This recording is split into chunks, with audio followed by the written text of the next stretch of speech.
এখানে সব রকমের মশলা আমি নিয়েছি। এই মশলাগুলি হালকা একটু গুঁড়ো করে নেব।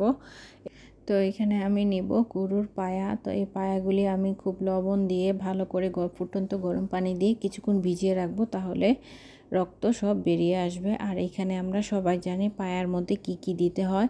জাস্ট হলুদ, মরিচ, আদা, রসুন, গরম মশলা, তেজপাতা, ধনিয়া, জিরা আর সামান্য ওই যে মশলা দেখালাম যে এই মশলাটা একটু দিয়ে দেব।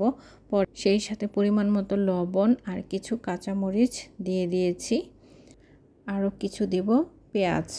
তবে সবগুলি একসাথে দিয়ে এইভাবে আমি পানি দিয়ে বসিয়ে দিয়েছি। তো নিহারির মধ্যে আমি যেই পানিটা দেব সেটা হচ্ছে একটু ফুটিয়ে দিয়ে দেব, তাহলে খুব ভালো হবে। আর এটা যখন একটু হয়ে আসবে ঠিক তখন এরকম ভরা থাকবে না, আর একটু নিচে নেমে যাবে। তো অনেক সময় নিহারি রান্না করার সময় গ্রেভিটা ঘন হয় না। তো আমি কিছুদিন আগে একটা ভিডিও বানিয়েছিলাম। আর আপনারা যদি হোটেল স্টাইলের মতো ফ্লেভার পেতে চান তাহলে এই মশলাটা অবশ্যই ব্যবহার করতে পারেন। আর এভাবে যদি গুঁড়ো করে তেলে দেওয়া হয় তাহলে কিন্তু অনেকটাই মজার হয়ে থাকে বিভিন্ন রকমের মশলা দিয়ে। তো যাই হোক বন্ধুরা, তো গ্রেভিটা কিভাবে ঘন করব তো সেই ভিডিওতে আমি চলে আসি। তো এখানে দেখতে পাচ্ছেন যে আমি কিন্তু কিছু ময়দা এভাবে হালকা করে টেলে নিচ্ছি, একেবারে ব্রাউন কালার করে। আর ভীষণ গরম ছিল, আসলে কিচ্ছু করার নাই, এত গরম ছিল। ভালো জিনিস খেতে হলে তো আসলে কষ্ট করতেই হবে, কিচ্ছু করার থাকে না।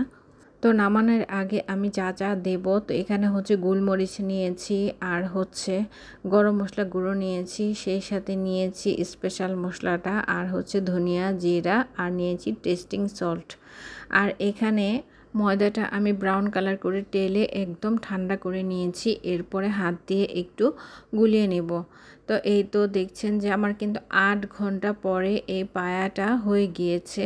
তো এখানে কিছু আস্ত কাঁচামরিচ দিয়েছি এভাবে একটু সৌন্দর্যের জন্য নামানোর আগে। আর এখন আমি বাগারের জন্য নিয়েছি 8টা পেঁয়াজ, একটা রসুন। আর খুব ভালো করে ব্রাউন কালার হওয়া আগ পর্যন্ত আমাকে অপেক্ষা করতে হবে, কারণ বাগারটা দিয়ে কিছুক্ষণ ঢেকে রাখবো।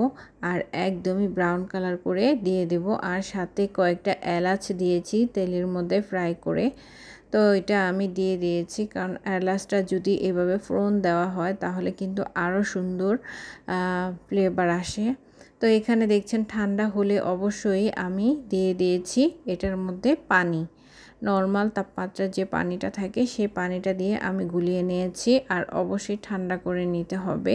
তো এখন মনে হচ্ছে যে আমি হালুয়াই বানিয়ে নিচ্ছি, কিন্তু এরকমটা না। আমরা ইচ্ছে করলে পাউরুটি দিতে পারতাম, কিন্তু পাউরুটি দিলে কি হয়, মিষ্টি মিষ্টি লাগে, তো বেশি একটা ভালো লাগে না। আসলে সবাই ঝাল খেতে খুব পছন্দ করে, তাই তো এভাবে জাস্ট একটু ময়দাই দিয়ে দিলে ভালো হয়। আর এরপর গ্রেভিটা দিয়ে খুব ভালো করে নাড়াচাড়া করে দিতে হবে, তা না হলে কিন্তু ভালো হবে না, নিচে লেগে যাবে।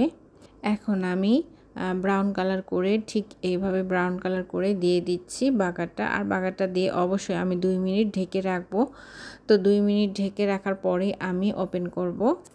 তো আমি একবার কিন্তু এই ধরনের মশলাগুলি দিয়েছি, আবারও দিয়ে দেব, একটু অন্যরকম একটা ফ্লেভার আসে। কারণ নামানোর আগে এই মশলাটা দিয়ে নাড়াচাড়া করে নামিয়ে ফেলবো, তাহলে কিন্তু আরও খুব টেস্টি হয়ে থাকে। বন্ধুরা, আমার রিকোয়েস্ট, আপনারা এভাবে একবার হলেও করে খাবেন।